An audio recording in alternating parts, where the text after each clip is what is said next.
இப்பொழுது இந்தியாவிலிருந்து வந்திருக்கும் சுவாமி விவேகானந்தா பேசுவார்.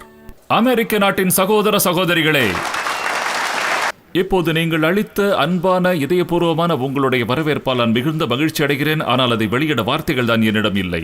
உலகின் பழமை வாய்ந்த துறவியர் பரம்பரையின் பெயரால் உங்களுக்கு நன்றி கூறுகிறேன். அனைத்து மதங்களின் அன்னையின் பெயரால் நன்றி கூறுகிறேன். பல்வேறு இனங்களையும் பிரிவுகளையும் சார்ந்த கோடிக்கணக்கான இந்து பெருமக்களின் பெயரால் உங்களுக்கு நான் நன்றி கூறுகிறேன். இந்த மேடையில் அமர்ந்துள்ள பேச்சாளர்கள் சிலருக்கும் நான் நன்றி கூறுகிறேன்.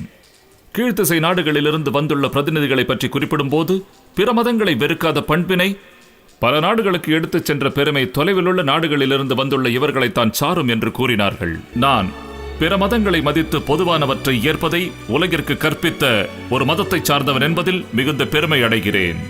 என் அருமை சகோதரர்களே, பிள்ளை பருவத்திலிருந்தே ஒரு அற்புதமான பாடலை நான் நாள்தோறும் பயின்று வந்திருக்கிறேன். கோடிக்கணக்கானவர்கள் ஓதும் அந்த பாடலின் சில வரிகளை இங்கு குறிப்பிட விரும்புகிறேன். நதிகள் தோன்றக்கூடிய இடங்கள் பலவாக இருப்பினும் அவை இறுதியிலே கடலிலே சென்றுதான் சேர்கின்றன.